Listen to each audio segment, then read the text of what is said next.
Picture this for a second. A smiling businessman stepping out of a black SUV, waving to cameras in front of a brand new headquarters. He owns Polaroid, that nostalgic brand from your parents' photo albums. He funds charities, throws lavish parties, and talks like a man who just wants to bring American business back to glory. Now imagine that same guy secretly juggling empty bank accounts, fake invoices, and warehouses full of nothing but dust. That is Tom Petters, the man who sold the world a golden illusion worth billions.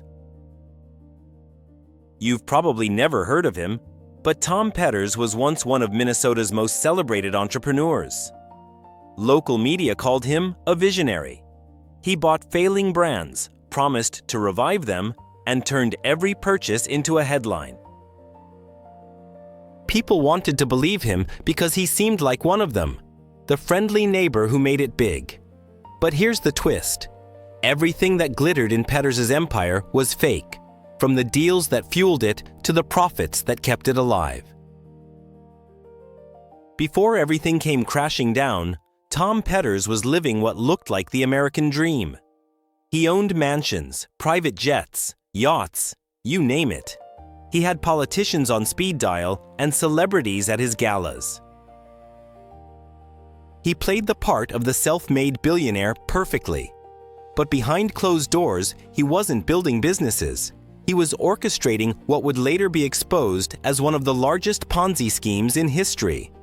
And you might be wondering, how did no one see it coming?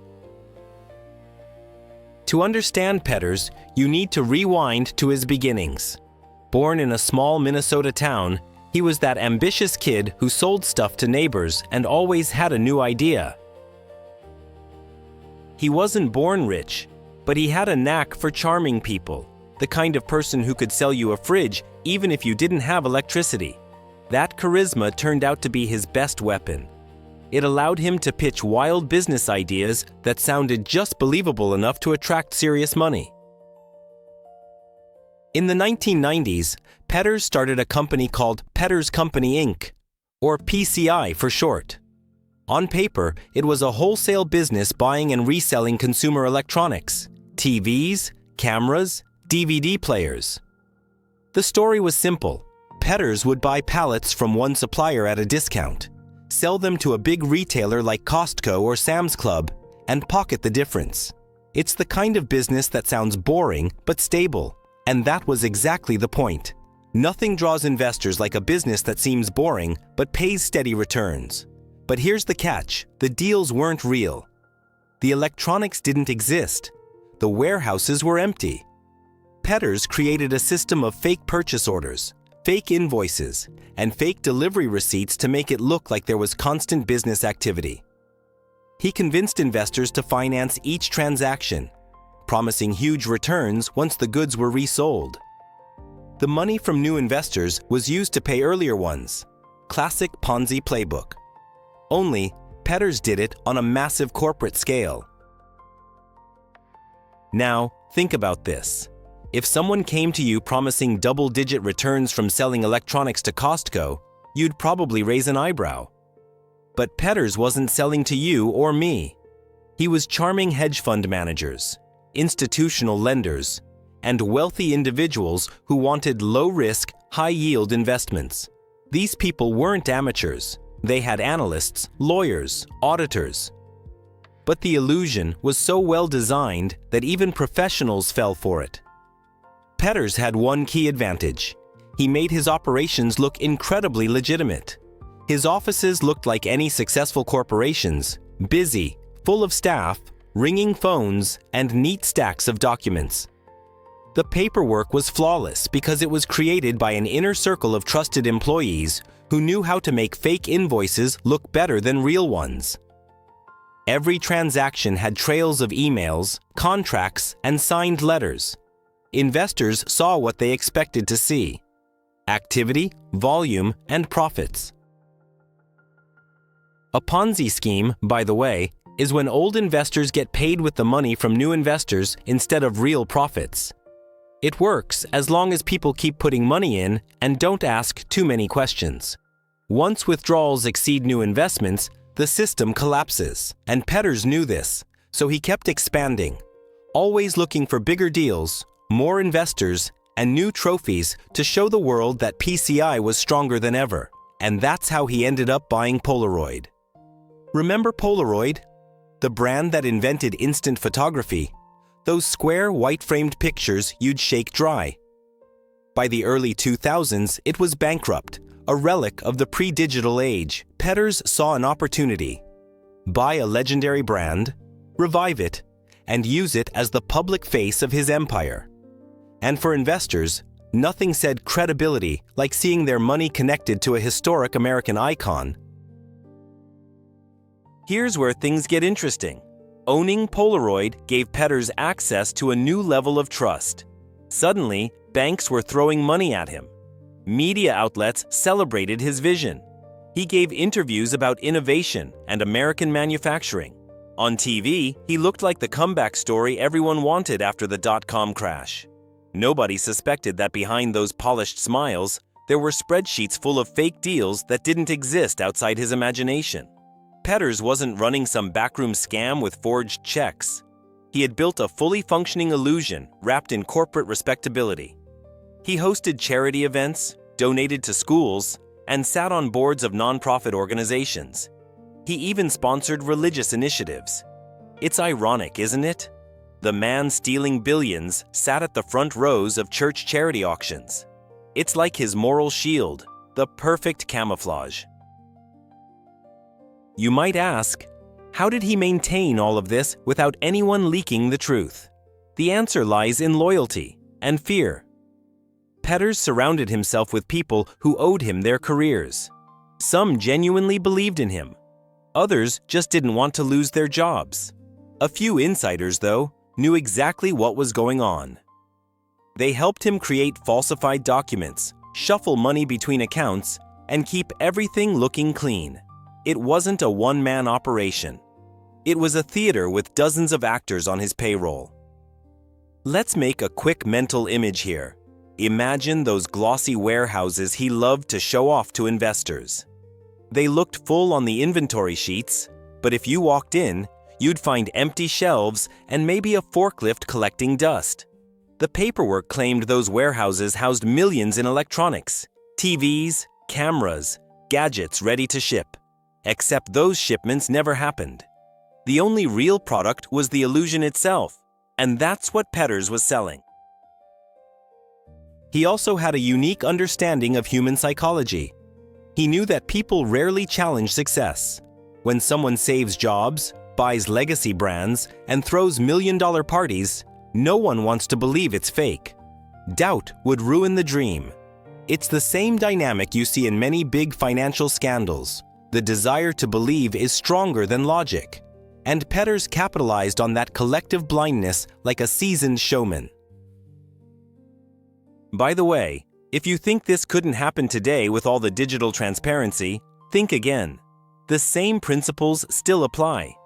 Every Ponzi, every fake investment opportunity relies on the same ingredients: credibility, consistency, and greed. Tom Petters just perfected the recipe for the corporate era. He wasn't some shady broker. He was the CEO giving keynote speeches. That's why his story hit so hard. It felt like betrayal from within the system. At his peak, Petters controlled more than 70 companies. He owned nightclubs, marketing firms, and retail brands. His empire was sprawling, chaotic, and intentionally complex. The complexity made it hard for anyone to figure out where the money actually came from. Accountants could audit individual pieces, but only Petters and a few close confidants saw the full picture. And even that picture was a fabrication. Layers of shell companies turned tracking the money into a labyrinth. Of course, maintaining this empire required constant cash inflows. Whenever one deal closed, 5 more had to start to keep the game running. Investors were promised quick, high returns, which meant Petters had to find newer, bigger sources of funding every month. He became addicted to scaling. The illusion had to keep growing, or it would crumble. And that's the tragic irony. His empire had to keep expanding to survive. even though that expansion guaranteed its eventual collapse. But let's talk about the emotional side for a moment. Imagine waking up every day knowing you're lying to hundreds of people, including some who consider you a friend. There were reports from insiders that Petters would sometimes sit alone in his office late at night, staring at the numbers. Was it guilt, stress, or just the fear of being caught? Maybe all three. But each morning, he'd put on the same suit and step into the same role, the charming billionaire savior. There's something deeply psychological about scammers of this magnitude. They don't just lie to others, they start lying to themselves. Petters probably convinced himself that the next deal would fix everything, that once the business became real, he could pay everyone back, clean the books, and live honestly. But Ponzi structures never have an escape ladder. They feed on momentum. Once you're in, the only direction left is forward, until the wall hits. And let's not forget, his image was his greatest currency. In the business world, appearances are everything. If you look successful, people assume you are. Petters mastered that illusion down to the smallest details, from matching tie pins to the way he walked through a room. Every handshake, every smile was part of the performance. And as long as he played the role convincingly enough, money kept flowing in. It's weird, isn't it? How someone can live in a parallel reality for years, pretending every signature, every contract, every deal is legitimate, when all of it is fiction. That's not just deception. That's storytelling at $1 billion level. And if you think about it, the best con artists aren't just thieves, they're narrators. They write a story others desperately want to believe. Petters' narrative was about revival, technology, and trust. Those were his props. Now you're probably wondering, how long could he keep this up? Well, longer than you'd expect. The fake deals rolled on for more than 10 years. Investors kept reinvesting their profits, believing everything was genuine. Some even brought friends and family into the scheme. It was a self-feeding loop of confidence and greed. And as long as the music kept playing, no one wanted to sit down. Here's a small detail that says a lot about Petters' world. He used to keep motivational quotes in his office. Things like, "Believe in your dreams," or "You create your reality." For him, that line between belief and deception didn't exist anymore. Everything became part of the show. The brand, the people, the buildings, even his own persona. And as absurd as it sounds, that's how many fraudsters justify their actions. They see themselves as visionaries misunderstood by the slow world around them. But every illusion eventually cracks. And in Petters' case, the first fissures began when some insiders started asking uncomfortable questions. Money wasn't flowing as smoothly as before. Some payments were delayed. Suppliers that supposedly existed couldn't be contacted. The carefully oiled machine began to make noise. Whispers spread through the office corridors. Whispers that would eventually reach the ears of the wrong person. That person, as you'll see later, was the woman who would ultimately bring the entire empire down. But before we get to her, it's important to understand just how high the stakes were by then.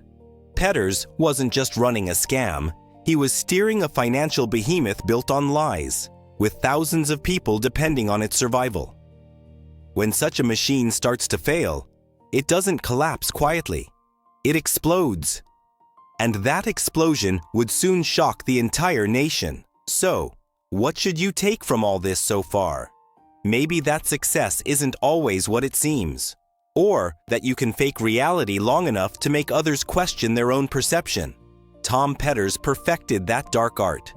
And as we move forward, you'll see how his empire of illusions, once celebrated as a symbol of American revival, turned into one of the most spectacular corporate crashes ever recorded.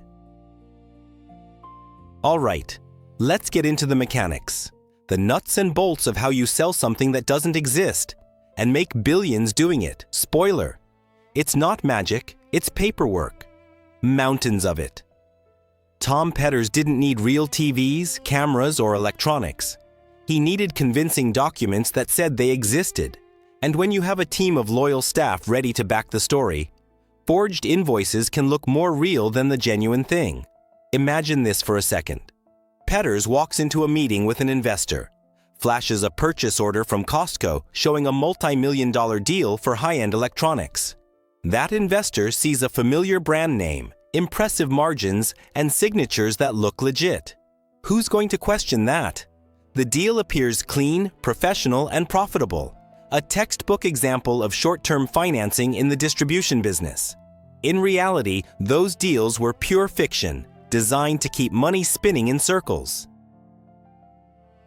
Petters's favorite trick was what's called a purchase order financing scheme. Here's how it worked. He'd tell investors that PCI had a deal to buy, say, 50,000 DVD players from a supplier like Samsung, then resell them to a retailer like Costco or Sam's Club. The investor would fund that purchase, expecting repayment plus profit once the goods were sold. The problem? There were no goods. The suppliers didn't exist. The warehouses were empty. Everything was staged through paperwork that could fool even seasoned auditors. You might be asking right now, how can this possibly fly under the radar? Well, think about how most large-scale financing works. Money moves fast, and most investors never see the physical goods. They see contracts and payment confirmations. As long as the returns arrive on time, no one digs deeper. That's the psychological core of every Ponzi. People stop asking questions when they're making money. Confidence replaces curiosity.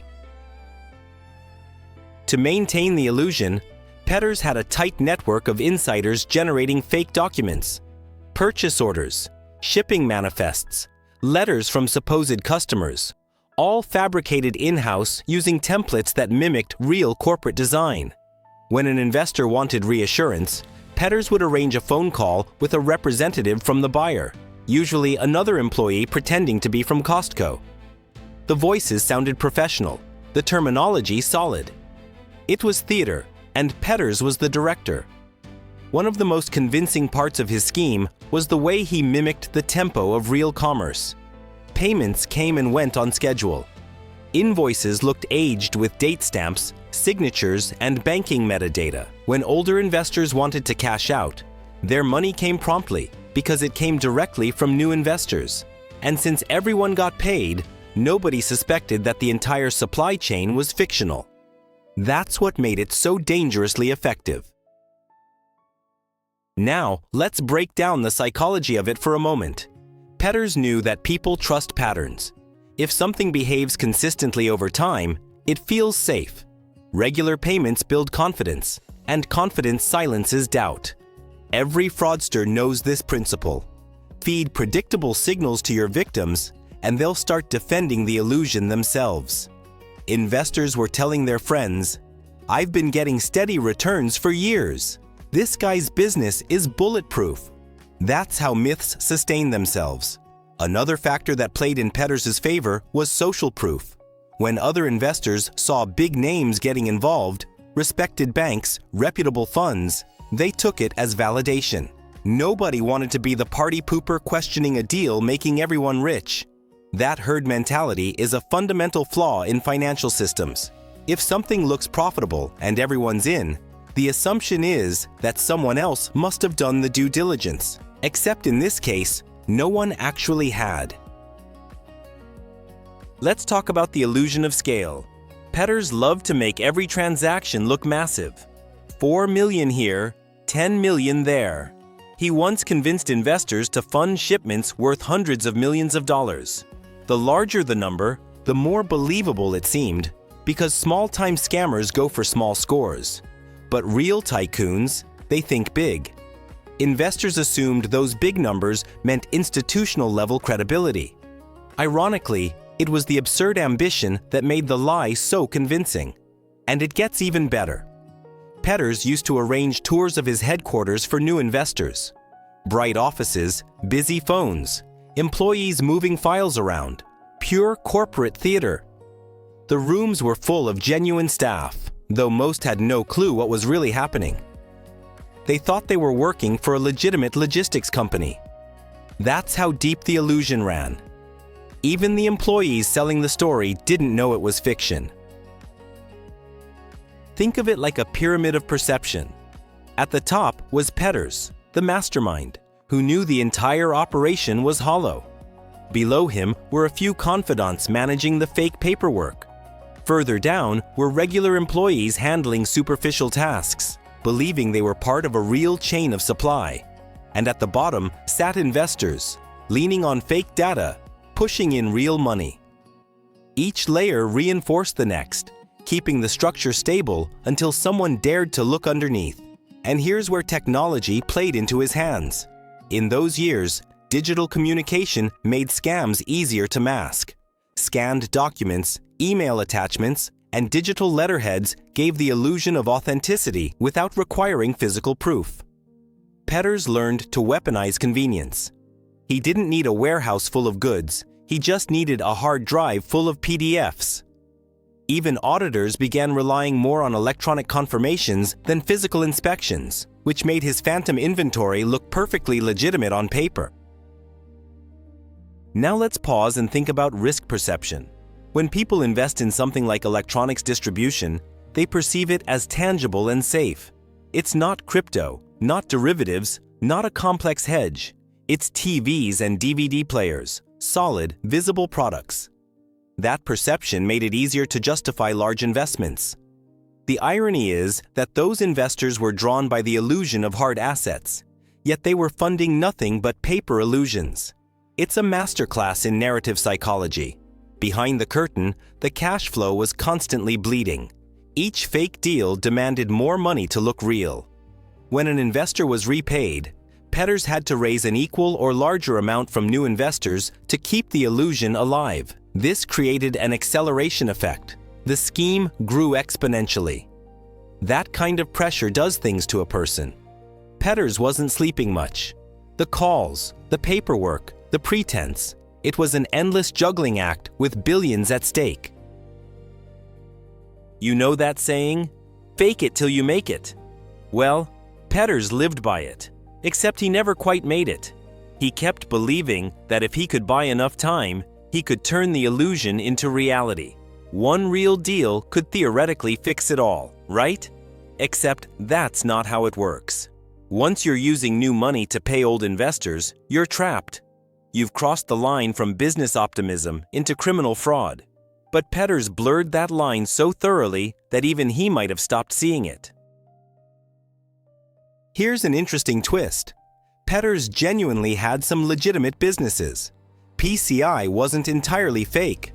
Some divisions did real trading. They bought and sold smaller quantities of goods profitably. That kernel of truth made the lie even harder to catch. Regulators or auditors would see real deals happening and assume the rest were similar. This mix of truth and fiction is what gives big corporate frauds their deadly resilience. Pure lies break easily. Mixed ones don't. To manage his ever-growing empire of deceit, Petters relied on a handful of close aides. They handled logistics, communication, and investor relations. Some were clueless, others complicit. Together, they built an internal system of accounting so opaque it could confuse even professional auditors. Funds moved through multiple shell companies, often registered in different states. The goal was to spread money trails so wide that by the time someone tried to follow them, the tracks were already gone. But deception leaves fingerprints, always. Petters liked to brag to his inner circle about being smarter than the banks. That arrogance made him careless over time. Small inconsistencies started to pile up. Invoices with identical serial numbers, delivery dates that didn't match, supplier addresses that led to empty lots. It's like building a skyscraper out of playing cards. At first, it looks stable, but one gust of scrutiny and the whole thing starts trembling. Still, for years, everything held together. Investors loved the returns, employees cashed their paychecks, and Petters kept expanding. Money flowed like a river, but under the surface, it was just recirculating, new water pumping old currents. The illusion worked because nobody wanted to be the one to break it. In finance, comfort often trumps curiosity, and Petters thrived on that comfort. There's another psychological piece you shouldn't overlook: the emotional connection between success and trust. Petters wasn't some cold accountant hiding behind a screen. He was warm, chatty, charismatic. He remembered birthdays, sent personal notes, made every investor feel special. That's a classic persuasion tactic. Create emotional capital, and people will stop asking for proof. When you mix numbers with charm, money tends to flow. The real genius of Petters' scam wasn't technological or financial. It was social. He understood human behavior better than most psychologists. He knew that truth becomes flexible when profit is involved. Everyone wants the next big thing, the deal that looks safe but yields more than a savings account. And he packaged that fantasy perfectly: steady, boring profits backed by powerful brands. Investors didn't feel greedy. They felt smart. That emotional illusion sealed their fate. Now think about how deep this goes. Petters didn't just fake deals. He faked an entire business ecosystem. He invented supplier relationships, storage facilities, transport companies, all with letterheads, websites, and contact info. Each element reinforced the next. Interconnected network icons forming complete supply chain, early 2000s illustrative diagram, clean interconnected lighting, ecosystem illusion atmosphere. But every time Petters closed his office door, reality waited. The numbers didn't add up. The fake income statements required new loans to balance. Internal staff sometimes whispered doubts, but Petters silenced them with promises of new contracts. There's a term for this kind of financial death spiral: acceleration risk. It's when debt grows faster than revenue to sustain appearances. Once that happens, you're driving toward a cliff with your foot on the gas. Looking back, it's almost poetic how greed and trust intertwined here. Investors weren't villains, they were victims of a story that felt right. Petters didn't just sell them fake electronics, he sold them faith in a system that rewards confidence. It's the oldest trick in capitalism: packaging optimism as opportunity. And as long as the music played, everyone wanted a seat at the table. Eventually, though, the orchestra would miss a note. Payments started arriving late. One investor asked to audit a specific deal and couldn't get straight answers. When auditors tried to verify certain suppliers, they found disconnected numbers or non-existent offices. The dominoes had started to wobble, and the person who would soon tip the first one didn't come from Wall Street or the government. It was someone inside PCI itself, someone who finally decided to tell the truth. That's where the next part of the story begins. But before getting there, remember this: Tom Petters didn't need real products to build his empire. He only needed trust, paper, and timing. He discovered that in finance, belief can be more powerful than reality, until it isn't.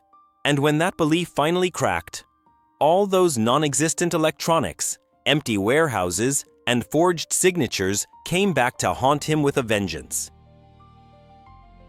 Let's set the stage.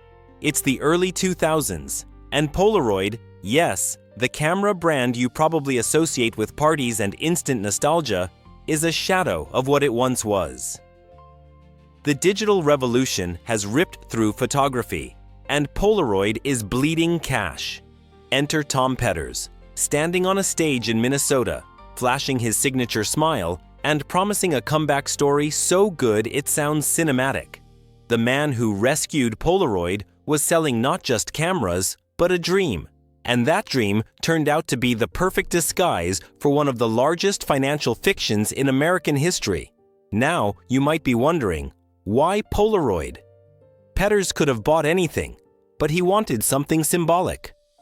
The name Polaroid carried emotional weight, the kind of brand grandparents remembered and young investors still recognized.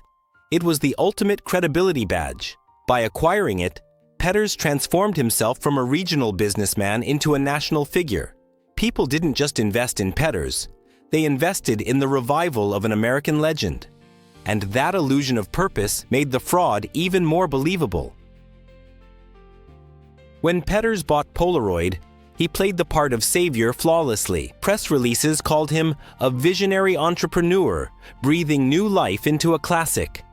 He gave interviews surrounded by cameras, prototypes, and innovation labs, talking about digital reinvention and nostalgia marketing. You have to hand it to him. He understood narrative better than most CEOs. He knew that in business, storytelling sells. And Polaroid gave him the perfect story. A phoenix rising from its own ashes. But the truth was darker. The acquisition wasn't fueled by fresh innovation or strategic planning. It was funded by the same fake money that powered the rest of his empire. The investors believed they were backing a turnaround project with real assets and revenue potential. In reality, Polaroid was just another prop in his ever-growing fraud stage. Petters wore the brand like armor. Its reputation shielded him from scrutiny. After all, who's going to question the man who saved a piece of American history? It's worth understanding just how powerful branding is in financial deception. When you hear a familiar name, your brain relaxes. It shortcuts skepticism. That's exactly what Petters exploited. He wasn't just investing in companies, he was investing in symbols that triggered trust. Names like Polaroid, Country Airlines, and Fingerhut became credibility anchors. These brands didn't fix his books, but they fixed perception. And perception, in a Ponzi scheme, is worth billions. Owning Polaroid also had another advantage. It opened the door to institutional connections. Suddenly, Petters wasn't just dealing with regional lenders. He had meetings with major banks, lawyers, and consultants who wanted a slice of the supposed revival. Being the guy who owned Polaroid turned him into a financial magnet. Investors lined up to shake his hand, hoping to be part of the comeback story. That snowball effect kept the illusion alive longer than it ever should have. Let's pause for a second. Imagine being an investor in that moment. You see Polaroid's iconic logo back in headlines, and behind it, this charismatic entrepreneur promising innovation. You visit his headquarters, see prototypes on tables, maybe even a few new camera models. You leave thinking, this guy did it. He turned it around. What you don't know is that those prototypes were just smoke and mirrors, marketing props meant to justify the continuous borrowing that fueled an empty machine. Petters was great at blending truth with fabrication.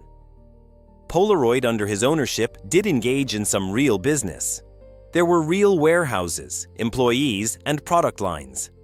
But behind those operations were financial holes deeper than the Grand Canyon.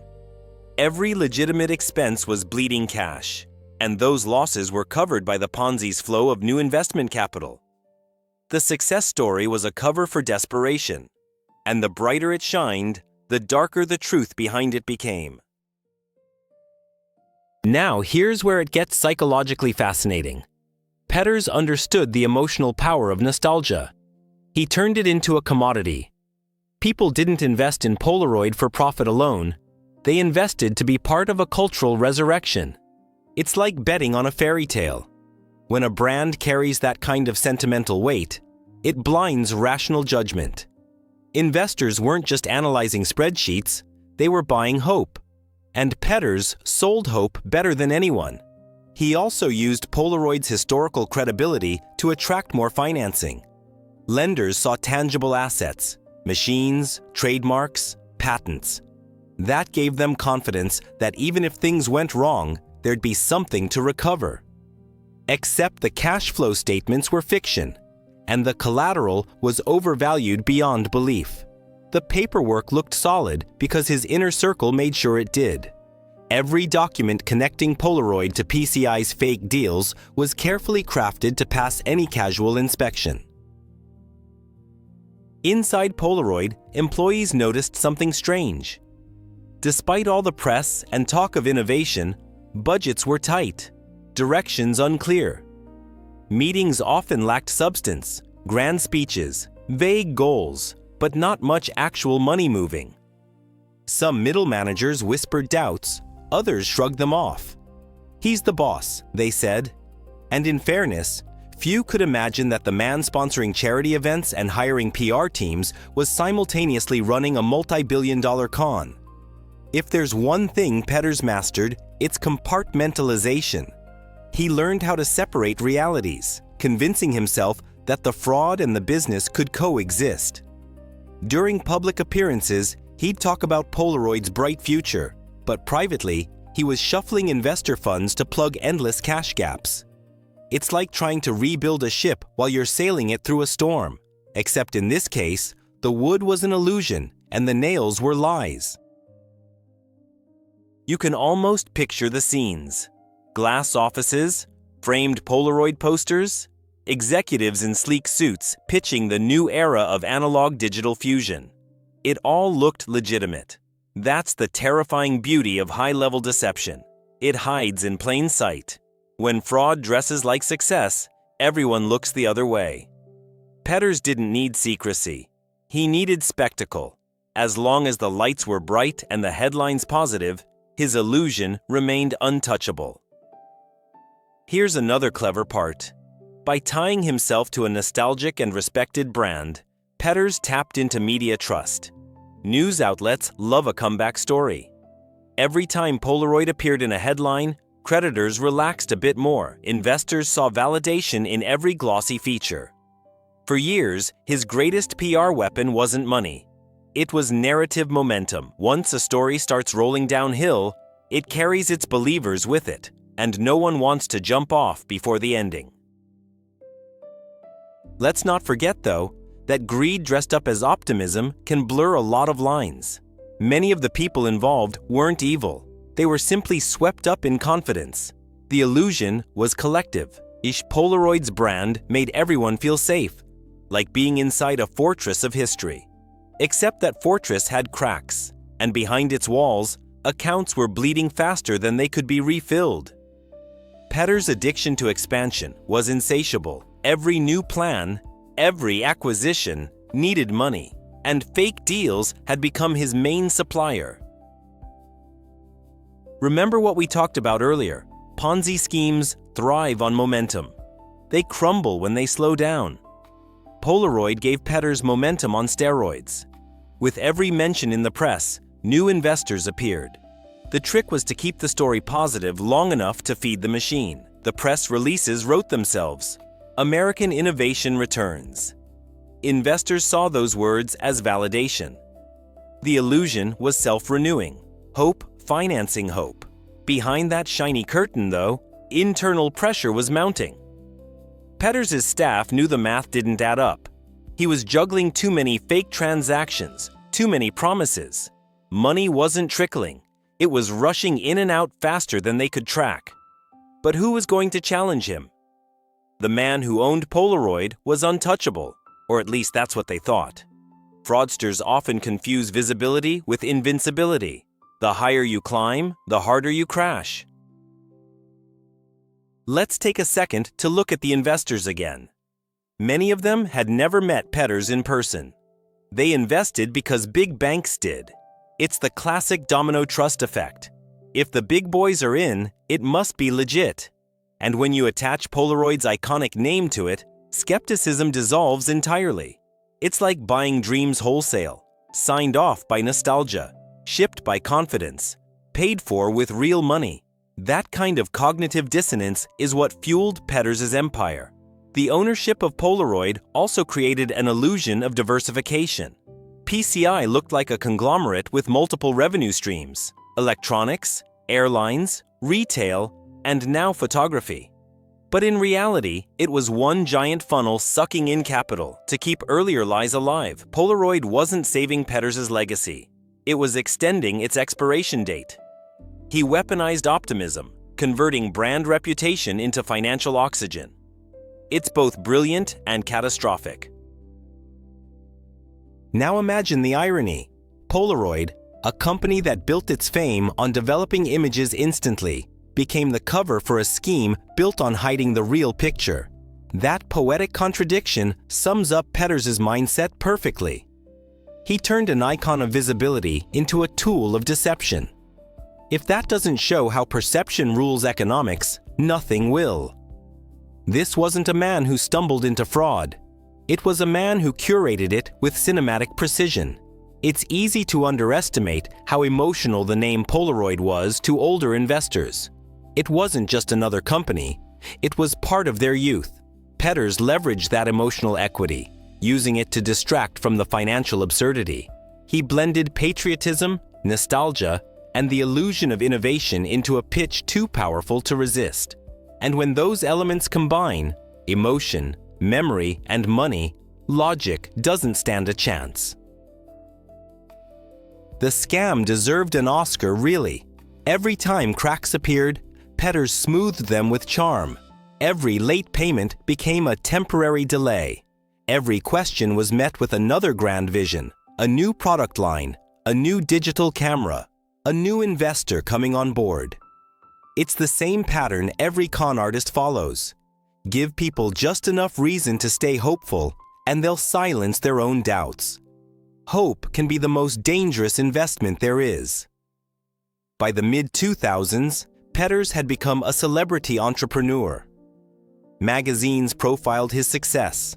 TV stations aired feel-good features about the man who resurrected Polaroid. At charity galas, guests toasted him as a symbol of resilience. The irony was painful. Every applause meant another layer of disguise. While investors celebrated, Petters' inner circle quietly panicked, knowing the numbers were nothing more than arithmetic on quicksand. As pressure mounted, even Petters seemed trapped in his own fiction. Reports from those close to him later suggested he began believing parts of his story. That's not uncommon in big frauds. When your entire reality depends on maintaining an illusion, your mind adapts. You start rationalizing. It's not really fraud, you tell yourself, just a bridge loan until we make it big. The mental gymnastics required to live in that paradox would crush most people. But Petters had made it an art form. Still, lies carry weight. The more he expanded, the heavier the illusion became. The money needed to sustain it grew faster than he could invent new deals. Even Polaroid's reputation couldn't patch the growing cracks. Some investors started noticing inconsistencies. Questions were surfacing from within his own organization. Petters responded with more charm, more promises, and of course, more fake paperwork. But somewhere deep down, he must have known, every curtain eventually falls. Polaroid, once the crown jewel of his empire, would become one of the most symbolic casualties when the scam unraveled. Its logo, once associated with innovation and trust, would be dragged into courtrooms as evidence of betrayal. Petters turned the brand into both his shield and his downfall. It's almost poetic, in a tragic way. The icon that once helped people capture the truth was now helping expose one of the biggest lies in corporate America. So as we close this chapter, think about the power of perception. Petters taught the world something brutal. In business, the story often matters more than the numbers, until the day the story runs out of ink. Polaroid was his masterpiece illusion, and for a while, it worked perfectly. But reality doesn't forgive fiction forever. And when the truth finally started creeping in, no amount of nostalgia could save him from what was coming next. Every empire built on lies has someone inside who decides enough is enough. In the case of Tom Petters, that person was Deanna Coleman, his longtime partner, business associate, and, ironically, one of the people who made the fraud possible. For years, she was part of the inner circle managing the paperwork, the logistics, and the endless stream of fake transactions. But eventually, even she couldn't live with the pressure or the paranoia that came from juggling billions in imaginary deals. Her breaking point would change everything. Let's back up a little. Deanna Coleman wasn't some outsider who stumbled into the con. She was one of the architects who built it. She had worked alongside Petters for years, helping orchestrate investment agreements and maintain the illusion of stability. She was smart, efficient, and fiercely loyal, at least at first. But living inside a constant deception eventually drains anyone. You can only fake reality for so long before the walls close in. People like Deanna often start by rationalizing their involvement. Maybe you've seen it before. They tell themselves it's temporary, that the plan will work itself out. She probably thought the same thing in the early days. Once one big deal went through, they could patch the books and make things legit again. But as the hole deepened and the numbers grew absurd, she realized they weren't building towards something. They were building away from truth. And that realization eats at you day and night. By the mid-2000s, Deanna had become one of the few people who truly knew the scale of the lie. Imagine sitting at a desk where every piece of paper is fake, but has millions of real dollars attached to it. She was holding a bomb that could explode at any moment. Employees depended on it, investors glorified it, and Petters insisted it was all under control. But deep down, she knew that all it would take was one curious auditor to blow everything apart. Petters trusted Deanna completely. She was one of the few allowed into his office without knocking, one of the few who shared sensitive memos, banking details, and investor communications. That level of access became both a privilege and a curse. With every fake invoice she processed, she moved closer to a line she could never uncross. Eventually, what started as loyalty turned into servitude, a feeling that she was trapped inside someone else's illusion. You might be wondering, what made her finally turn? It wasn't a single moment of revelation, but a slow erosion of trust. Petters was becoming erratic, paranoid, and unpredictable. Money was disappearing faster than usual. Promises started breaking, even within the inner circle. Deanna began to suspect that when the collapse came, Tom would throw everyone else under the bus to save himself. And in the world of fraud, self-preservation often beats loyalty.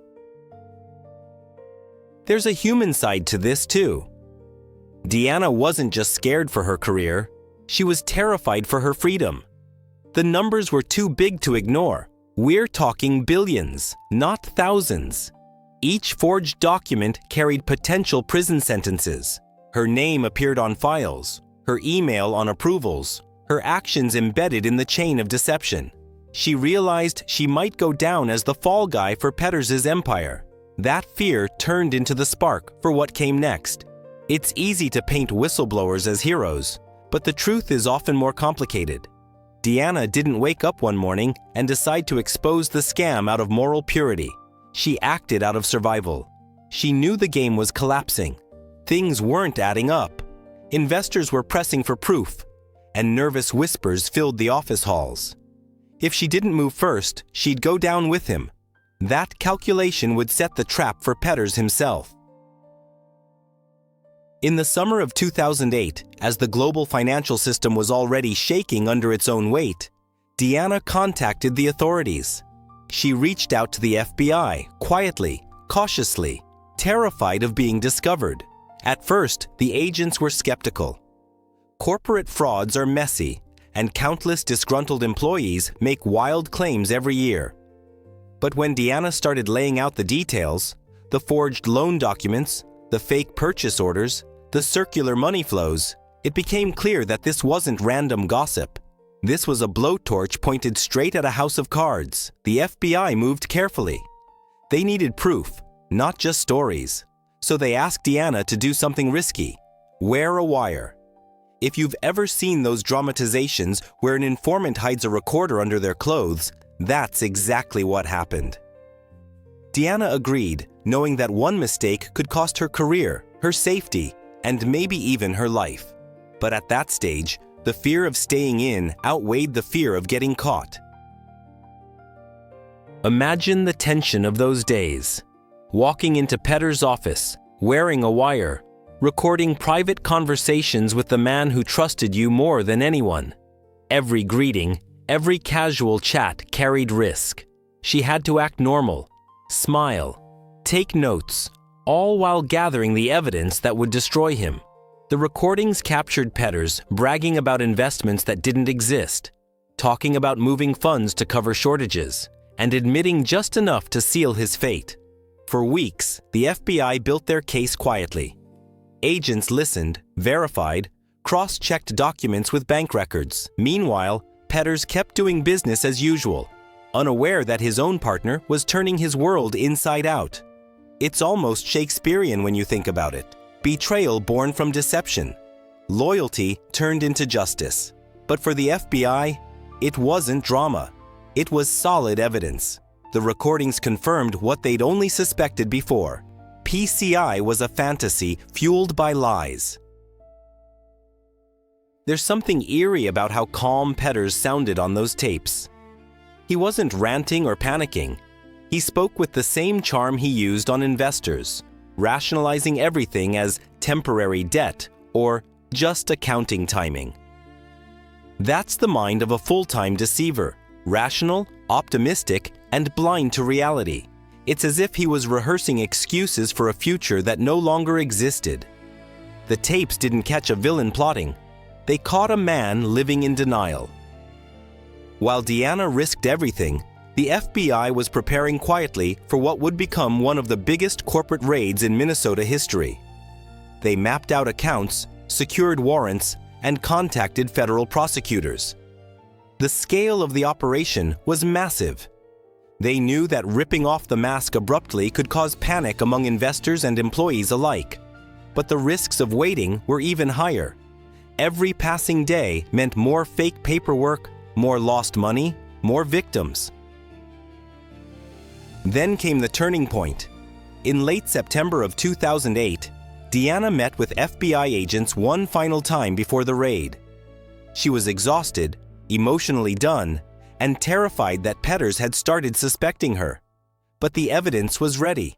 Within days, agents raided PCI headquarters, seizing computers, files, and hard drives. Petters was caught completely off guard. One moment, he was signing documents. The next, his office was full of federal agents reading his rights. When news of the raid broke, it sent shockwaves through Minnesota's business community. People couldn't believe it.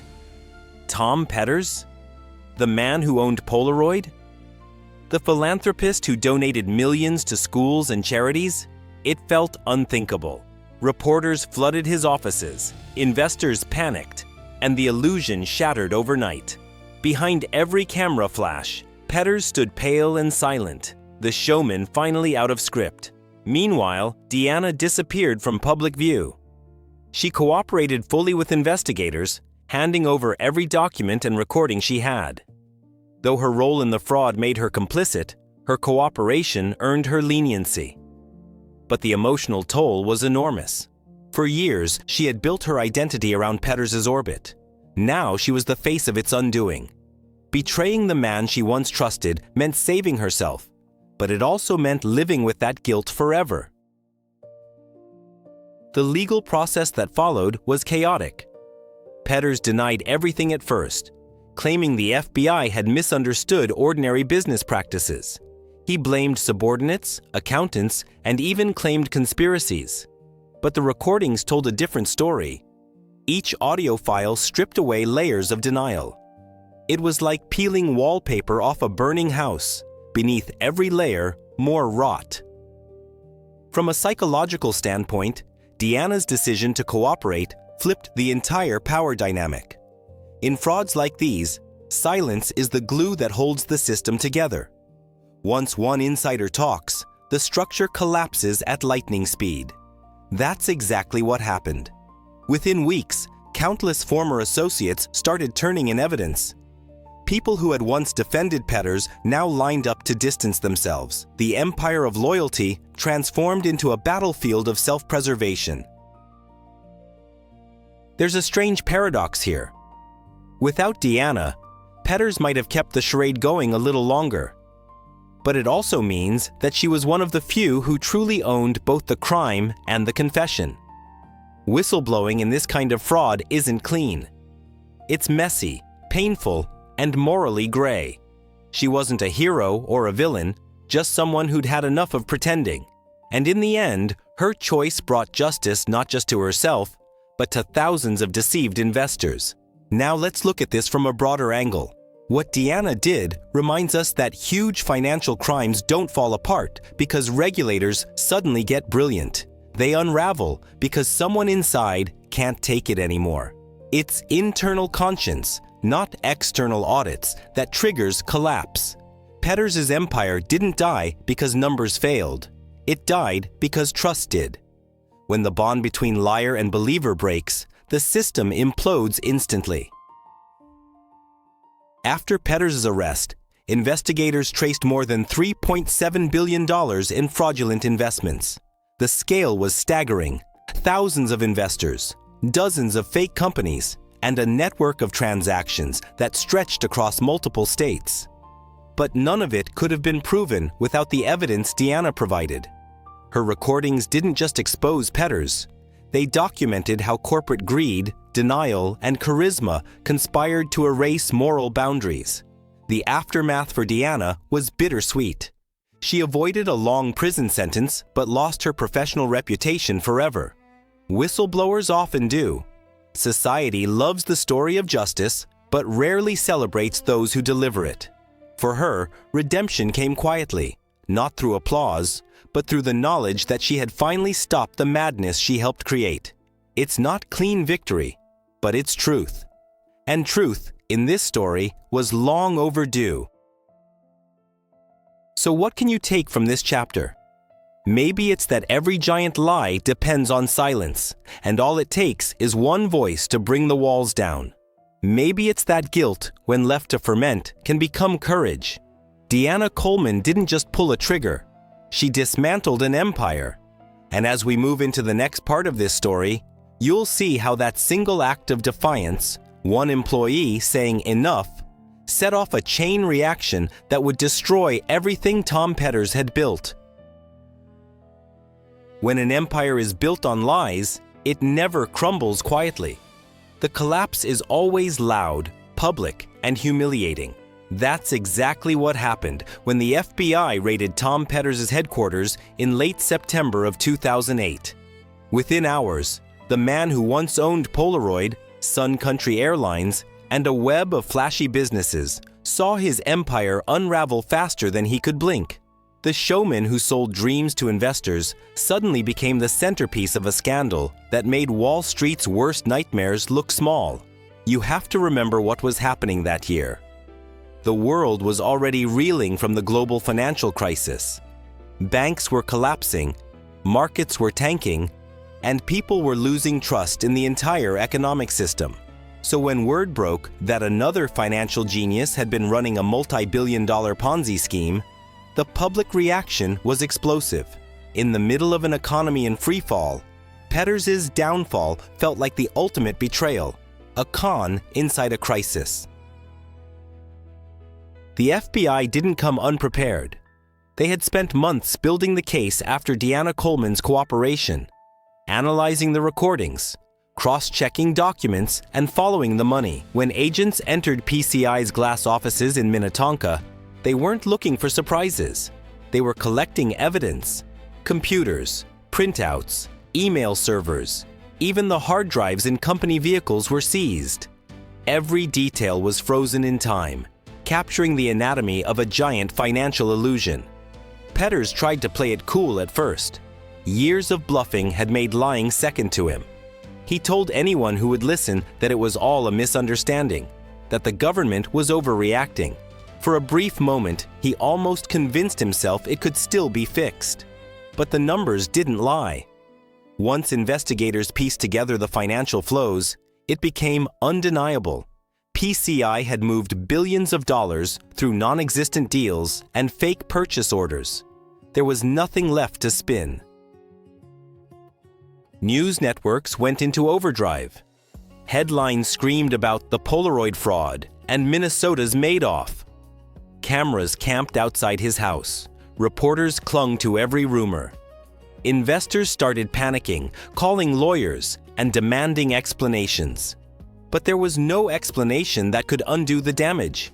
The accounts were frozen, the assets were locked down, and the glamorous empire was exposed for what it really was: air trapped inside paperwork. Let's talk numbers for a second, because they matter here.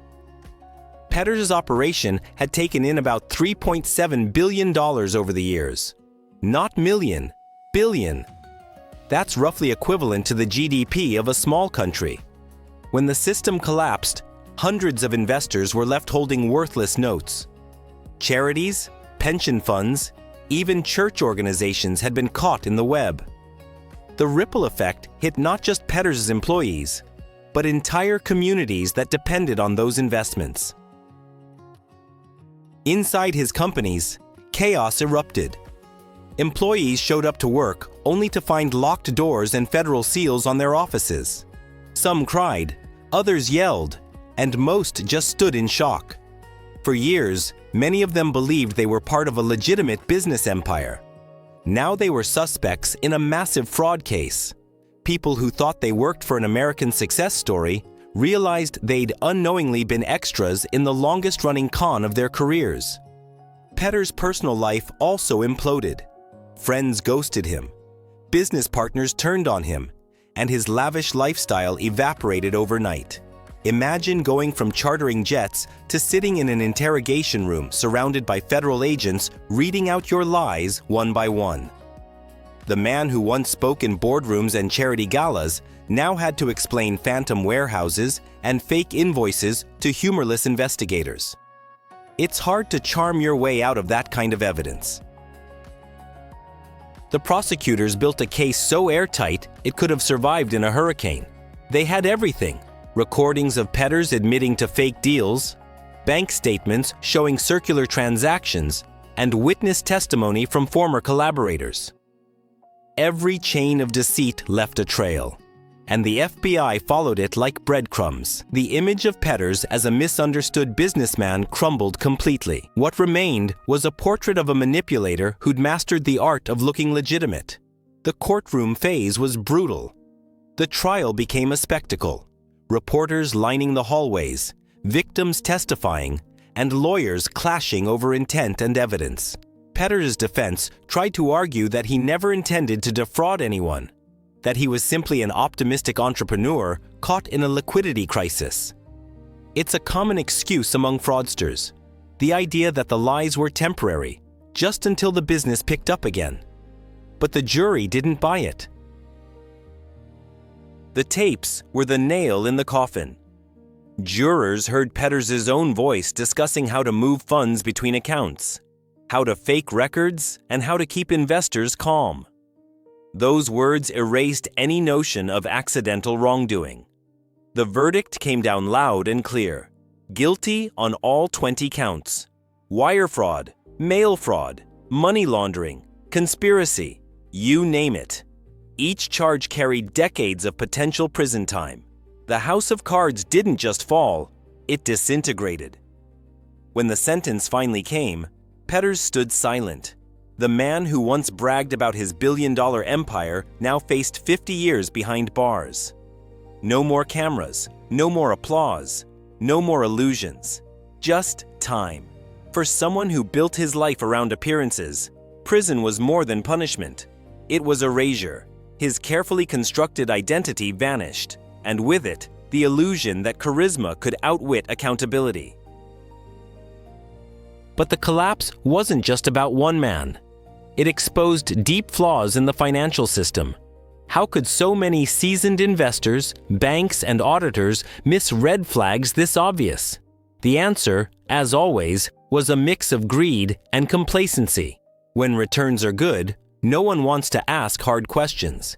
It's easier to believe the story, sign the papers, and cash the checks. That combination of blind faith and fear of missing out is exactly what keeps Ponzi's alive far longer than logic allows. The fallout spread beyond Petters and his team. Polaroid went into bankruptcy again, dragged down by association. Country Airlines nearly folded. Smaller investors saw their life savings vaporize. It's one thing when Wall Street hedge funds lose millions. It's another when local families lose everything they've worked for. That's what made this scandal hit so hard. It wasn't abstract numbers. It was real people getting crushed by someone else's illusion. Here's the part that really stings. Many of the victims weren't even chasing huge profits. They were looking for safe, stable investments. They thought they were supporting legitimate American businesses. Petters wrapped his lies in patriotism, entrepreneurship, and hope, the three most powerful currencies in the American psyche. When those values get exploited, the betrayal cuts deep. It wasn't just theft of money. It was theft of belief. The investigation post-collapse turned PCI inside out. Forensic accountants reconstructed thousands of fake invoices and tracked cash movements across dozens of shell companies. What they found was staggering: a spider web of fake deals where the same money circulated endlessly between accounts. The illusion of profit came from movement, not creation. The faster the money moved, the more successful the company appeared, even though it was simply chasing its own tail. Some of Petters' associates faced their own reckonings. Several cooperated in exchange for lighter sentences, while others denied involvement until overwhelming evidence forced confessions. The domino effect continued for years, unraveling every thread of the emperor's garments. Each revelation made one thing painfully clear: the entire system had been running not on innovation, but on inertia. Petters wasn't producing value, he was producing faith, and faith eventually expires. Psychologically, the aftermath offers a fascinating study of collective denial. You'd think investors would feel anger first, but most felt disbelief. How could someone so charming, so public, so seemingly generous be a criminal? It didn't compute. Humans crave coherence. We'd rather believe in flawed heroes than face the fact that we've been deceived. And Tom Petters exploited that instinct until the very end. In hindsight, his downfall carries lessons for everyone who touches the world of finance. Transparency is useless if it exists only on paper. Real trust requires verification. And no matter how compelling a story is, numbers that seem too consistent or profits that seem too perfect probably are. Petters' empire was a masterclass in illusion, but it also became the ultimate warning. Charisma and confidence can never replace truth and ethics. The victims, sadly, would wait years for restitution. Liquidators recovered fragments of the lost billions, selling off Petters' assets, homes, cars, artwork, and whatever remained of his corporate holdings. But the money never came close to the total loss. Even today, many families remember that era with bitterness. For them, justice was symbolic. The man behind bars couldn't reverse their ruined futures. The media loved the imagery. The fall of the Minnesota Miracle, as one headline put it. It's poetic, almost cinematic. A smiling tycoon, beloved by the community, revealed as a master fraudster. But beneath the drama lay something heavier. The Petters case wasn't just about greed, it was about the fragility of modern trust. In an age dominated by paperwork, screens, and projections, it proved how easy it is to invent success and sell it as truth. For Tom Petters himself, the finale was abrupt. Once the sentencing ended, the man who once ruled glossy boardrooms vanished into the gray walls of a federal prison. From there, all that remained were memories of fake grandeur and cautionary tales retold in business schools. His life became the ultimate economic parable, a living reminder that deception scales beautifully right up until the moment it doesn't. So when you think of the collapse of his empire, don't just picture the FBI agents and reporters. Picture the investors staring at empty accounts, the employees packing up their desks, the communities losing their funding. The fall of Tom Petters wasn't a simple story of fraud. It was a mirror reflecting how easily people trade skepticism for comfort. And as you'll see in the final chapter, what remains after such a collapse isn't just financial ruin. It's the question of how someone like Tom Petters ever believed he could fool the world forever. Here's the question that lingers after everything. Was Tom Petters just greedy?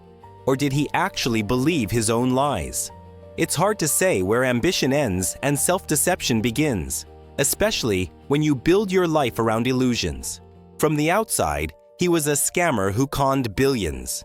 But step inside his world, and you'll see a man trapped in the story he created, one lie at a time, until fiction became his only reality. The legacy he left behind isn't just financial chaos. It's a cautionary tale about the dark side of belief itself. Let's rewind for a moment. Petters didn't start as a criminal mastermind. He started as a hustler driven by optimism. In his mind, he probably thought he was bending the rules, not rewriting them. Like many fraudsters, he convinced himself it was all temporary, that the debt would get paid once the big deal landed. That kind of thinking is seductive. It feels practical, maybe even noble, until you realize the math doesn't care about your faith. Numbers expose everything eventually. Psychologists studying financial crimes often point out that the most successful con artists are first their own victims. They buy their own hype. It's easier to trick others when you've already tricked yourself.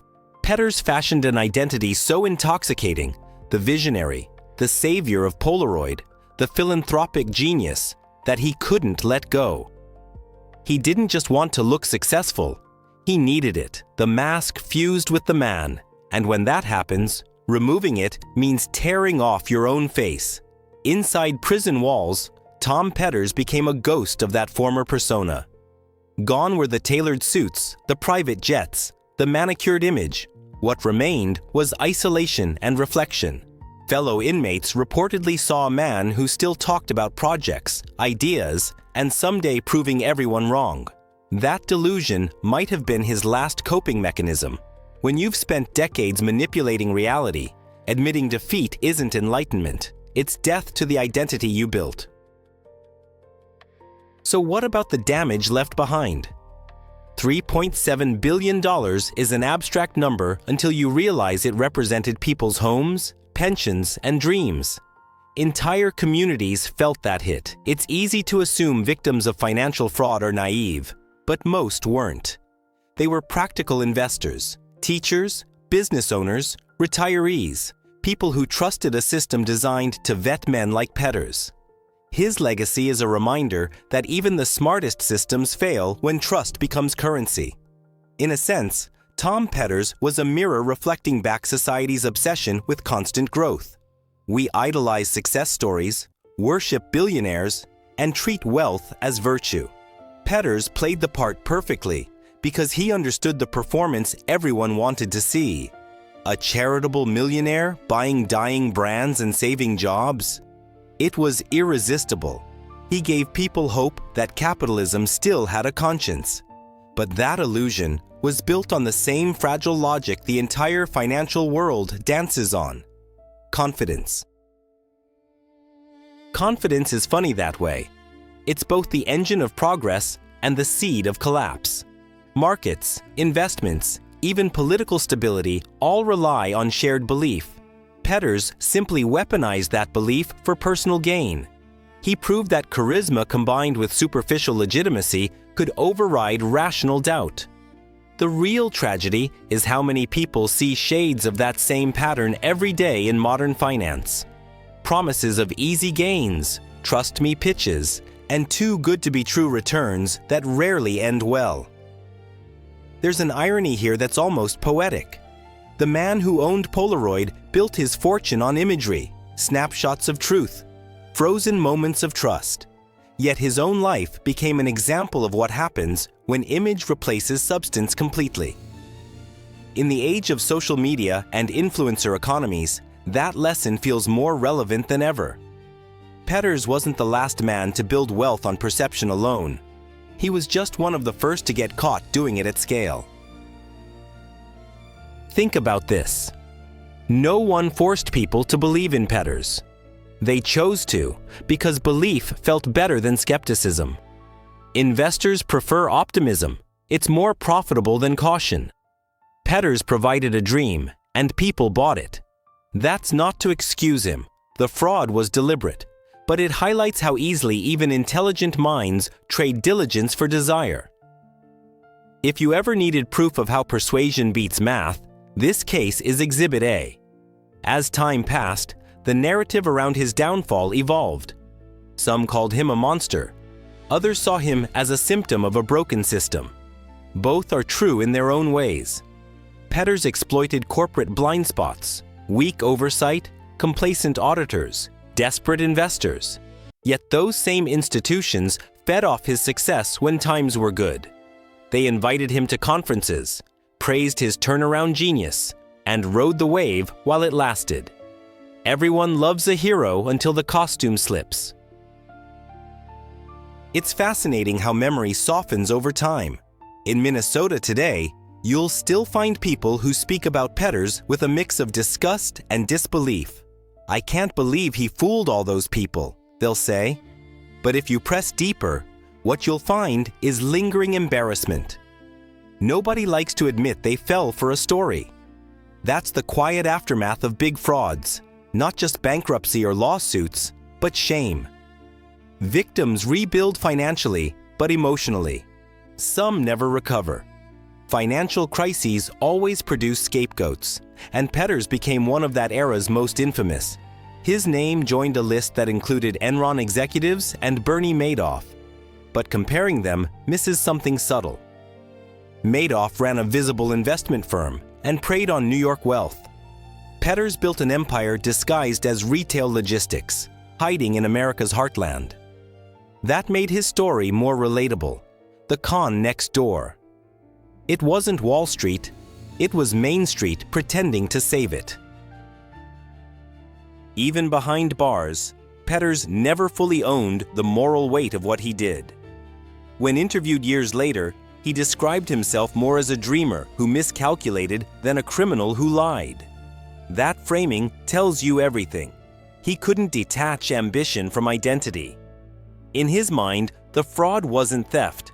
It was an unfortunate misunderstanding of timing, a temporary imbalance that just got out of hand. That denial is what keeps many fraudsters from redemption. They grieve reputation, not wrongdoing. But maybe the bigger question isn't about Petters at all. It's about the rest of us. Why do we keep falling for stories like his? Why do billion-dollar frauds repeat every decade, just with new faces and technologies? The answer sits in our emotional wiring.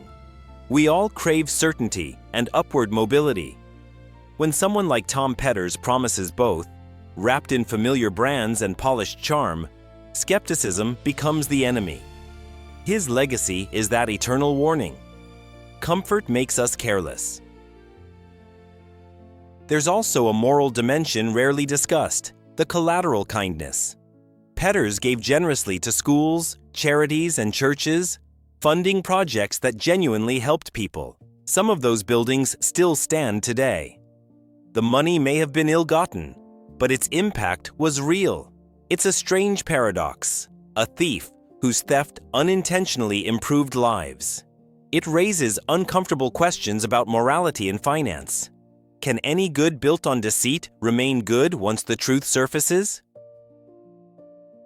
Inside the business world, the Petters case changed how fraud detection was discussed.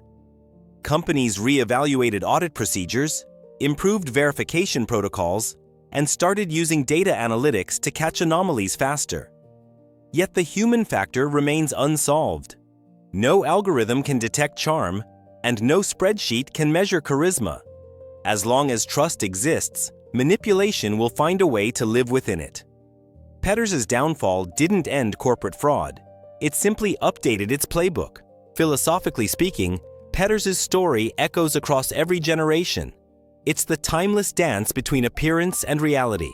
Ancient philosophers warned about mistaking shadows for truth. Modern economies just replaced caves with skyscrapers. Petters wasn't an anomaly. He was a reminder that humans, even surrounded by data and law, are still vulnerable to illusion.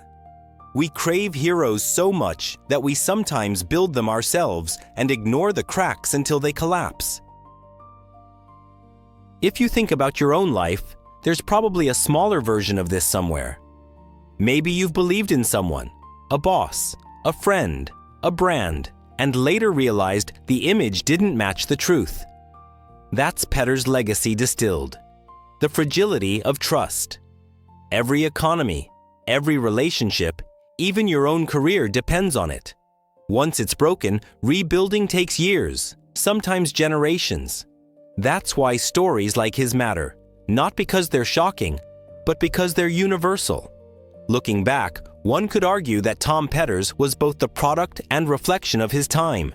The 2000s were a decade obsessed with hype, online startups, cheap credit, miracle recoveries. In that world, a man selling perfect returns through familiar brands didn't look suspicious. He looked inevitable. Every generation has its illusionist. Petters just happened to wear his in a Polaroid frame, smiling for cameras that one day would capture his mugshot instead. In the end, what remains of his empire? Empty buildings, shredded documents, and a few dusty headlines. But the real inheritance is wisdom, the reminder that skepticism is not cynicism, that due diligence is not distrust. Believing blindly is the costliest investment of all. Anyone can fake success for a while, but time audits everything. And when it does, the only balance sheet that matters is the one between truth and lies. So as we close this story, take one last thought with you. Tom Petters didn't just defraud investors. He exposed our collective vulnerability to appearance. His story isn't about finance alone, it's about human. The eternal tension between what we want to believe and what's actually real. And if there's any silver lining, it's that awareness is the first step toward protection. Learn from it, question the shine, and never forget, even the brightest success story can hide the darkest illusion.